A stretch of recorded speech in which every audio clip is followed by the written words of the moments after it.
As an extremely emotionally repressed Briton, there are two things I can say I enjoy in particular: pitch black humour and throttling the old Willard. Until I can figure out how to monetise the latter, I will pose a question on the former to you. What comes to mind as the most disturbing comedy you've seen? Perhaps something by these men? Not quite the tone for this video. How about this? Stop it, Banjo, you silly dog. Banjo! Was my best friend. He was a pedo dog. Shocking for certain, but I can't say I ever felt uncomfortable watching it. How about this one? You want to have sex with my son? I don't. Why not? I don't fancy him. What do you mean? I just don't. I don't find him attractive, I'm sorry. Obviously this varies from person to person, but this is getting warmer. As the title suggests, I want to talk about Julia Davis and two slightly lesser known series for which myself set a yardstick against which all black humour is compared to. I hope you enjoy.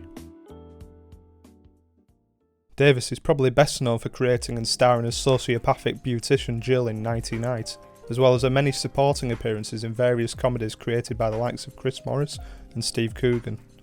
Her later comedies include the BAFTA-nominated Camping and the BAFTA-winning Sally Forever, both written and directed by Davis. Today, however, I want to discuss one of her first written works. In late 2000, Davis co-wrote and starred in Human Remains, along with fellow TV newcomer, at least at the time, Rob Brydon. Each standalone episode of Human Remains covers an unrelated dysfunctional couple in mockumentary style, played by Davis and Brydon themselves.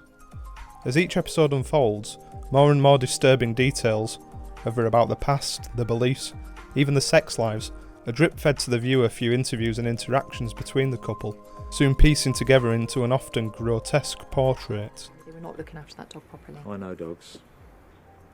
I saw him limping around the garden last night, crushed up some paracetamol, put him out of his misery. I won't see a dog limp. Now, while I'll briefly mention that each episode is wonderfully acted, subtly written, and showcases both actors' impressive versatility, some of you might be asking, black comedy? Rob Brydon? Gentle old Uncle Bryn with his funny little small man voice? Well, while I could mention moments such as shifting a comatose sister to make way for an extended sex dungeon, or a certain activity which provides the only joy to a suicidal housewife. I do like to violate Les anally on occasion. And that's something I very much look forward to. You know, the cessation of. These aren't the testing parts.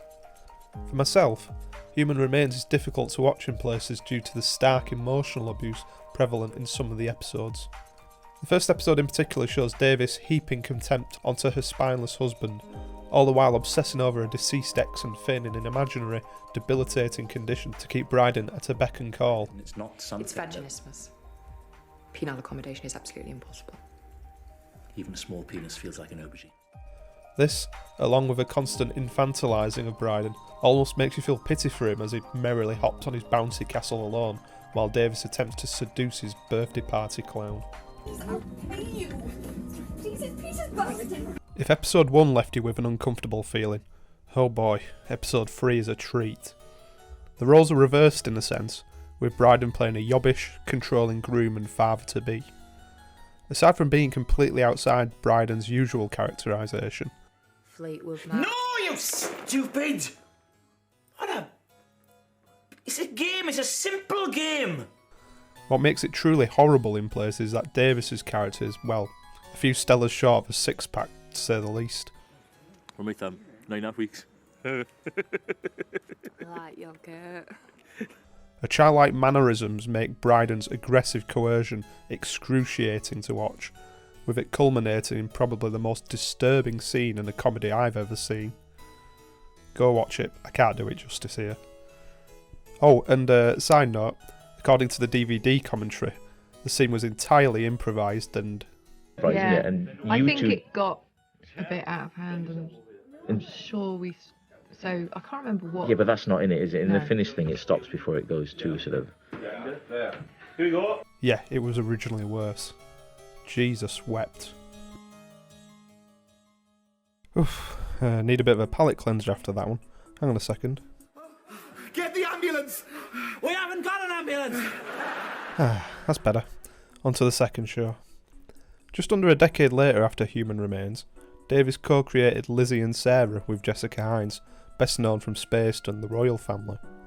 They play two warm, pleasant middle-aged housewives, desperately trying to remain cheerful despite being wretchedly mistreated by the husbands and others. Now, while there's parts which are conventionally dark from a comedic perspective, She was dying in my arms. Face was all crushed. And she was just saying, you just got so much talent, Faith. like Human Remains, it's the absolute cruelty which at times makes Lizzie and Sarah hard viewing, made far worse by the mustn't grumble attitudes of the titular characters. Go away on holiday and have to look at my big fat face across the table. Yeah, well, nice for him to have a break. After they finally break down together over their common misery, the catharsis comes as they unleash sweet, violent revenge on those who mistreated them, with the setup for following episodes showing a newfound mischievous glint in their eye. Take very good care of Rick.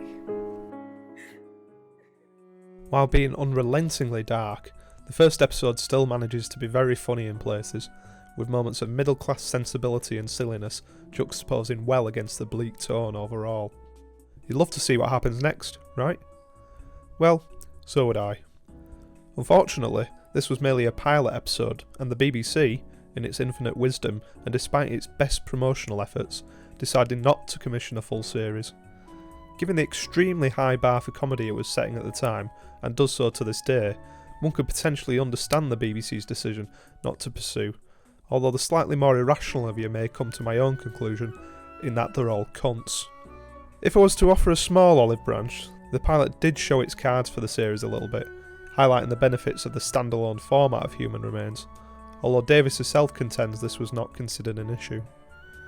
Regardless, Lizzie and Sarah works just fine as a standalone, one I'd enthusiastically recommend. To summarise, Human Remains and Lizzie and Sarah are two superb comedies, not for the faint-hearted.